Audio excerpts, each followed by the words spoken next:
আল্লাহর কাছে পানাহ চাই, এটা বলে বাচ্চাদের শরীরে ফু দিবেন, নিজের শরীরে ফু দিবেন।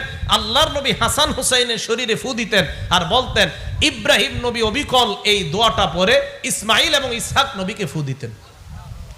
আউযু বিকালিমাতিল্লাহ, বুখারী শরীফের বর্ণনা 3371 নম্বর হাদিস। আউযু বিকালিমাতিল্লাহি তাম্মা মিন কুল্লি শাইতানিন হাম্মা ওয়া মিন কুল্লি আইনিন লাম্মা। এই হলো দোয়াটা। আল্লাহ আমাদের সকলকে আমল করার তৌফিক দান করেন।